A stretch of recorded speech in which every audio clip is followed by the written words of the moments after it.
ഇന്ന് നമുക്ക് തലമുടിക്ക് വേണ്ടിയിട്ടുള്ള ഒരു റെമഡി ആയാലോ. അപ്പോൾ അതിന് വേണ്ടിയിട്ട് നമ്മൾ കുറച്ച് ഐറ്റംസ് എടുത്ത് വെച്ചിട്ടുണ്ട്. അലോവേര, കറിവേപ്പില, മൈലാഞ്ചി, ചെമ്പരത്തിപ്പൂവ്, പനിക്കൂർക്ക, തുളസിയില, ഇങ്ങനെയുള്ള കുറച്ച് സാധനങ്ങളെല്ലാം കൂടി എടുത്ത് നമ്മൾ ഈ അലോവേരയുടെ രണ്ട് സൈഡിലത്തെ മുള്ളെല്ലാം ഒന്ന് കട്ട് ചെയ്ത് കളഞ്ഞതിന് ശേഷം ഇതിൻ്റെ ഈ പുറത്തെ ഒരു തോലും കൂടി കട്ട് ചെയ്തിട്ട് ഇതിൻ്റെ ഉള്ളിലുള്ള ആ ഒരു പൾപ്പ് മാത്രം നമുക്ക് എടുക്കണം.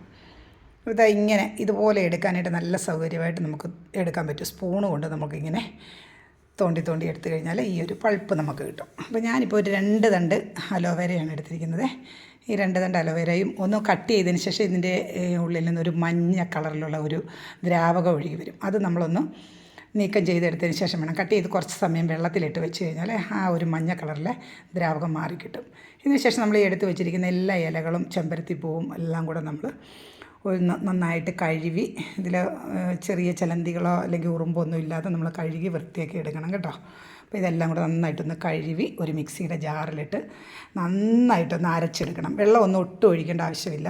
ഈ ചെമ്പരത്തിപ്പൂവിൻ്റെയും അലോവേരയുടെയൊക്കെ ഒരു വഴുവഴുപ്പുണ്ടല്ലോ, അതൊക്കെ കൊണ്ട് തന്നെ നന്നായിട്ട് അരഞ്ഞ് നല്ല പേസ്റ്റ് പോലെ ഇതാകണ്ടോ, ഇതേപോലെ നമുക്ക് അരച്ചെടുക്കാൻ പറ്റും. എന്നിട്ട് നമ്മളിത് നമ്മുടെ തലമുടിയുടെ മുടി ഇങ്ങനെ നമ്മൾ വകർന്നെടുത്തിട്ട് എല്ലാ മുടിയിലും സ്കാൾപ്പിലും തലയുടെ ഓട്ടിയിലെല്ലാം നമ്മൾ നന്നായിട്ടൊന്ന് തേച്ച് പിടിപ്പിക്കണം.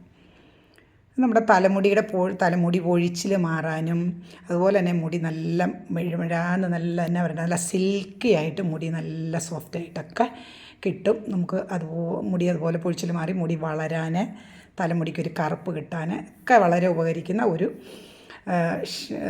താളിയാണിത് കേട്ടോ. അപ്പോൾ ഇത് നമ്മളൊരു 10-20 മിനിറ്റ് തേച്ച് വെച്ചിട്ട് കഴുകിക്കളയാം.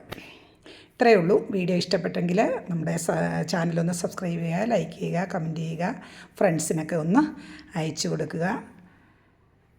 അപ്പോൾ താങ്ക്സ് ഫോർ വാച്ചിങ്.